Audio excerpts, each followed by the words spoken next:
Ya, thank you very much everybody. Thank you for coming. Terima kasih sudah datang. Eh, jadi Magma itu berdiri sejak 2003.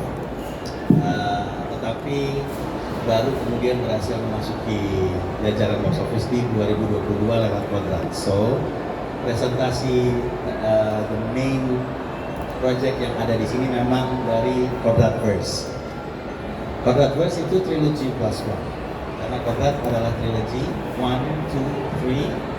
Yang pertama sudah rilis di 2022, ini akan rilis tahun depan. Karena bercerita tentang kemenangan iman dalam agama Islam melawan kebatilan, semoga juga bisa rilis di hari kemenangan, amin. Dan Kodrat 3 akan berlanjut setelahnya, mungkin dalam waktu 2-3 tahun setelah ini dirilis, jadi mungkin antara 2027 atau 2028. Nah tadi kita tanda tangan MOU untuk project yang judulnya Dance of the Damned. Itu ini merupakan cross universe dari triloginya Kodrat, makanya trilogy plus one. Kenapa plus one?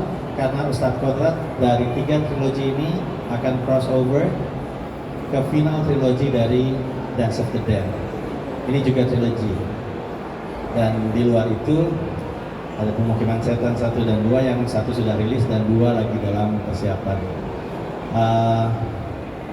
Ini adalah salah satu usaha kami untuk memberikan sebuah alternatif flavor to Indonesia's very popular horror culture yang sangat disukai penontonnya.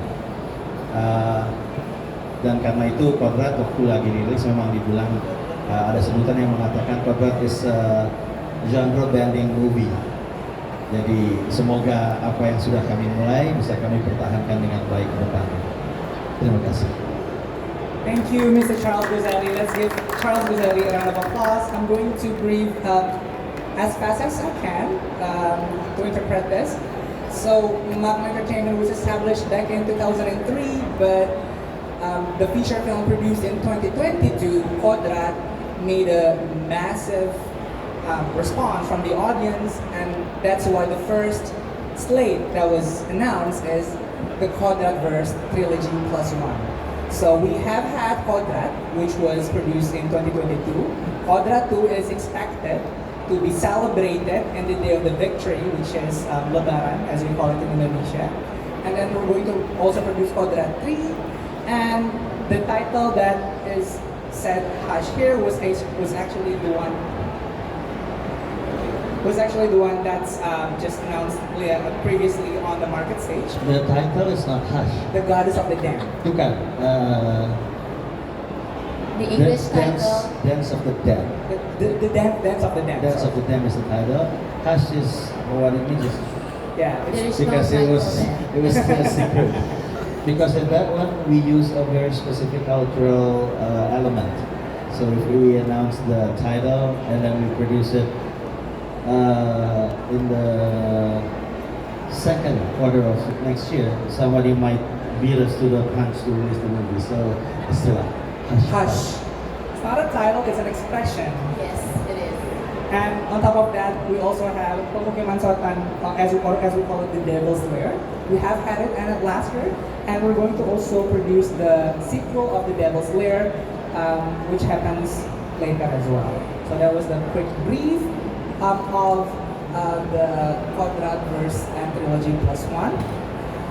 Now, to also present the next slate, I'm going to call upon, which is closer to the genre that was just previously explained by Mr. Charles. I'm going to call upon our creative producer, Mr. Daniel. The stage is yours. Let's give him a round of applause, everybody. I thought when you said close to our genre that we talked about is horror, I thought you were referring to Dr. Daniel as a horror. I thought. Sorry, Doc. Mimpi salah satu mimpi Magma terbesar dari dulu adalah membuat film action yang memang belum bisa sepenuhnya dipercaya oleh para investor di Indonesia, tapi kita mencoba memasukkan elemennya sedikit demi sedikit di dalam horor dan fantasi kita agar genre ini yang dulu di tahun 80-90-an itu pernah jadi nomor 1 di Indonesia ya, bisa kembali gitu. Dan kami sangat ingin film action Indonesia yang dikerjakan dengan skala Indonesia dengan benar dan proper dan bisa internasional. Untuk itu, amin. And for that, for Magma Action Universe, if you look there, we have the first one is Perang Tanding. It's about 2 brothers have to face off against each other on the different side of law to save their family honor broken by slander and betrayal. This movie took spirit of Mahabharata legend, but presented as a modern action in the veins of A Better Tomorrow meets Infernal Affairs. Then the second one, we have Death Trap, 24 hours set, prison rambling action extravagant. It's like Die Hard meets Stallone's Lock Up on the Grand Escape, which will feature JCC Action Team Works, Action Works, and Caravan Studios stylish concept art. Then we have yes, quite a funny title, Hockey. This is an action in a Chinese lore about one of the best assassins in the world not being able to defend himself. What is the meaning of Because hockey? of the bad hockey. What is the meaning of hockey? What is the meaning of hockey, teman-teman? Hockey artinya apa? Hockey. Luck Hockey means luck. or lucky Okay. or fortune. Hockey means luck. Yeah. So it's a action with Chinese lore, or strong Chinese lore, which is rarely happen in Indonesia, Indonesian film. And last but not least, we have Kampung Kubur, a great action, which was planned since 2016 in collaboration with Mr. Choi Yun from Korea. Why so long though? Why does it take Because so long? lagi-lagi because no investors believe in Indonesian action. Mr. Choyan? Mr. Choi Yun is Korean. But we hope. Kuncinya adalah kita harus menunjukkan bagaimana film action di Indonesia bisa dikerjakan dengan proper dan benar gitu. Dan itu adalah harapan kami dan mimpi kami semua. So Kampung Kubur bercerita tentang two strange dads allies in opposite ways fight along alley to save their kidnapped daughter. Jadi 2 orang ayah yang terpaksa bekerja sama. Ayah kenapa bisa 2 gitu? Nah, itu rahasianya nanti. Mereka harus bekerja sama menyelamatkan anak perempuan kesayangan mereka yang diculik oleh sekelompok mafia di sebuah perkampungan penjahat yang segala macam kejahatan ada di dalam. Jadi ini seperti Game of Death, ketemu The Train, The Raid, dan seperti Taken, tentang ayah yang menyelamatkan anaknya, tapi Takennya ada 2, ayahnya ada 2. Taken times 2. Taken times 2. Okay. Yeah, that's Magma Action Universe. Mohon doanya teman-teman agar genre action di Indonesia bisa kembali lagi. Just a quick highlight, especially to some of you who are fans of Kodrat verse. Daniel kept on saying that it's not easy to find local investors to invest and support us for action local movie. And that is one of the reasons Kodrat is a horror action genre. We started our way to convince the investors from Kodrat. So even though it's not an action dominating genre, but the action is very important in Kodrat. Hopefully Kodrat will take us there. Doain ya teman-teman semua. Amen. Amen for that. Thank you, Mr. Daniel. Now, since we have talked about action and we have talked about Kodrat, which is the genre fusion of action and horror, we also would love to know Malcolm's next horror slate. And for that, I would like to give the control back to Mr. Charles Gozali to present it back. Our horror slate actually goes up to there, but this one, it's called The Damnation. Tumbal Darah is the Indonesian title. Will have its Asian premiere tonight, 8:30 in Empire Studio 2. And the tickets are sold out. Really? Yes. Thank God.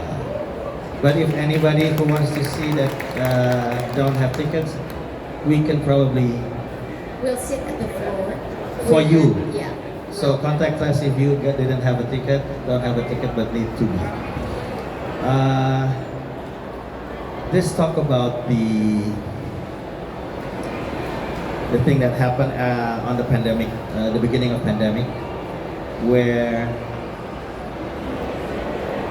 A an couple. illegal, no, where an illegal abortion clinic is actually sieged and forced to save a baby.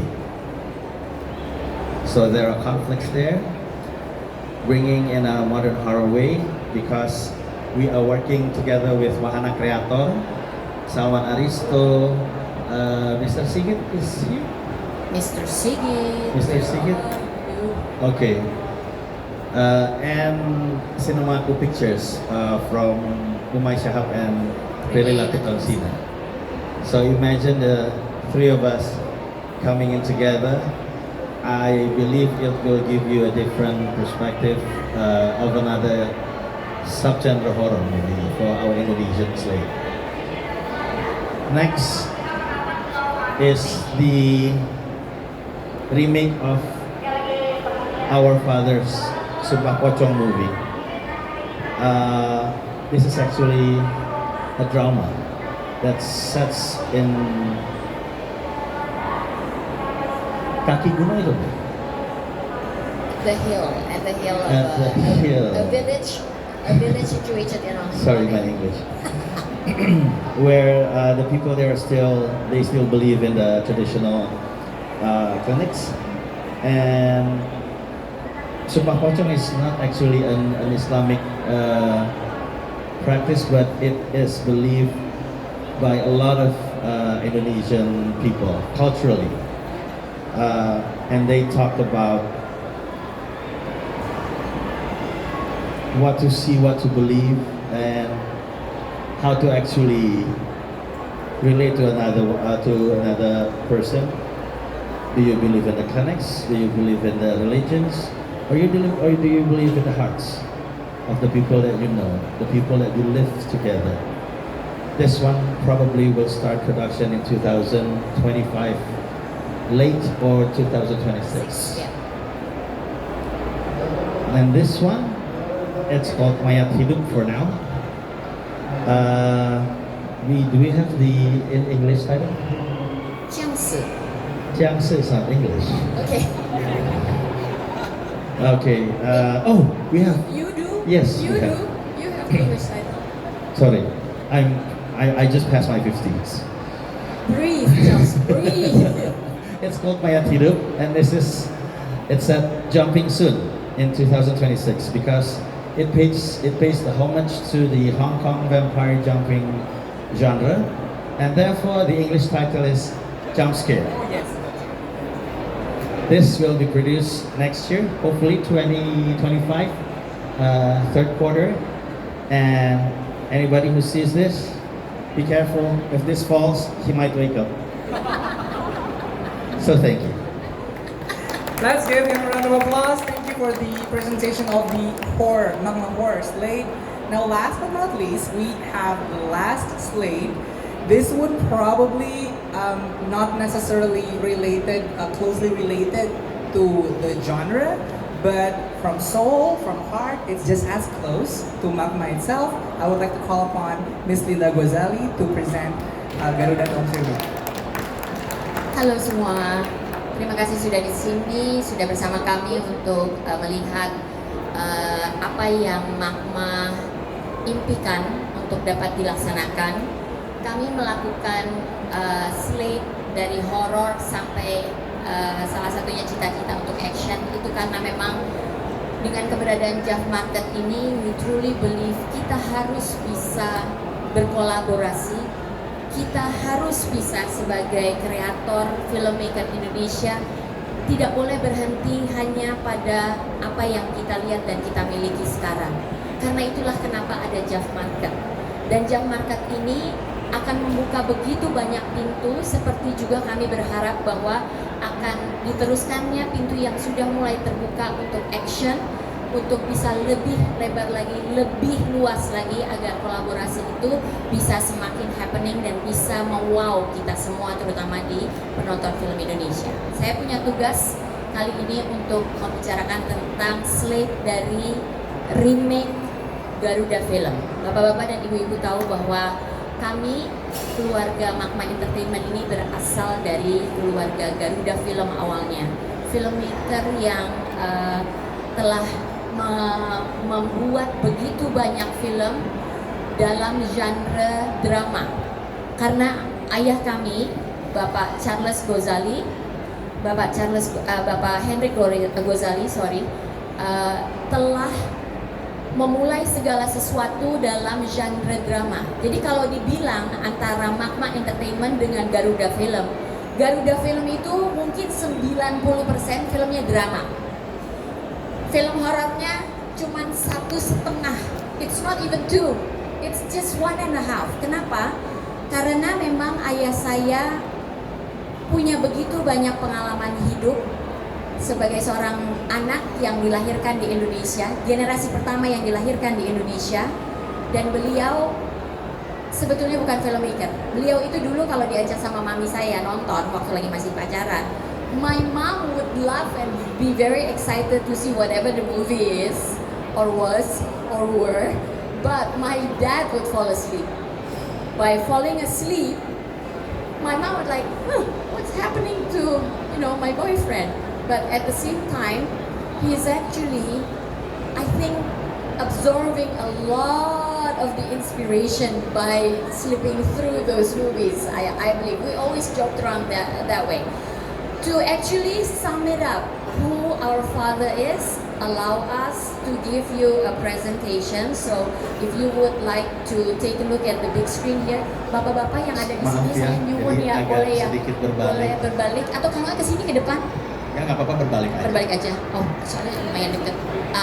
Soundnya silahkan udah bangun untuk melihat. Nyuwun sewu, dipersilahkan kembali. Jadi tadi seperti saya katakan, 90% film yang diproduksi oleh ayah kami Hendrik Gozali itu berawal itu semua ke drama genre. Maka untuk remake IP dari Garuda Film, di sini ada sebuah poster dengan judul Perempuan dalam Pasungan. Film ini merupakan film Best Picture di tahun 1981 di Festival Film Indonesia, yang kemudian pada tahun 1981 film yang disutradari oleh Ismail Subarjo mengangkat dua orang pemain utama, Nungki Kusumastuti bersama dengan Frans Tumbuhan atau suaminya Ibu Rima Melati almarhum, untuk bersama-sama memerankan peranan mereka di dalam Perempuan dalam Pasungan. Film ini semoga insya Allah kita akan bisa meremake-nya di tahun 2026, karena pada saat ini kami sedang memfinalisasikan cast bersama juga dengan para investor lain yang juga akan terlibat di dalam film Perempuan dalam Pasungan. Ini adalah film dari Pak Hendrik yang pertama kali di-feature di Berlin Film Festival di tahun 1981 dan mendapatkan standing ovation. Karena uniknya, pasungan yang ada di Indonesia ini tidak diketahui di dunia lain, dan even di Indonesia dipahami sudah tidak ada, tapi ternyata sampai sekarang di zaman modern ini kita masih tetap dapat melihat pasungan yang terjadi dalam bentuk yang beragam. Kemudian ada film Ranjang Pengantin yang merupakan film yang diputar sebagai tribute untuk orang tua kami di tahun ini di JAV di 21, dan di screening untuk juga sekaligus memperlihatkan kolaborasi Pak Hendrik bersama dengan Bapak Teguh Karya pertama kalinya di tahun 1974. Kami juga dalam proses untuk berbicara mendapatkan para pendukung pemain bersama dengan sutradara yang mungkin nanti akan kita coba kulik-kulik sedikit. Tetapi untuk mendapatkan seseorang yang dapat memerankan Slamet Raharjo di tahun 1974 bersama dengan Ibu Leni Marlina di tahun itu, wow, di tahun ini bukan tidak ada, tapi kita mesti cari, kita betul-betul mesti cari, karena the loving couple with the tragedy that happened in their lives truly is a very disheartening reality in a lot of people's life nowadays as well. So itu adalah remake yang kedua. Last but not least, November 1828, another Best Picture di tahun 1980. Jadi Perempuan dalam Pasungan Best Picture di tahun 1981, bless you. Sebelumnya di tahun sebelumnya 1980, November 1828. Ini merupakan kolaborasi yang kesekian kalinya antara Pak Hendrik dengan Bapak Teguh Karya. Dan ini adalah salah satu film perjuangan yang sampai hari ini masih sangat amat di-refer sebagai salah satu film yang sebetulnya cukup mustahil dibuat di tahun 80-an.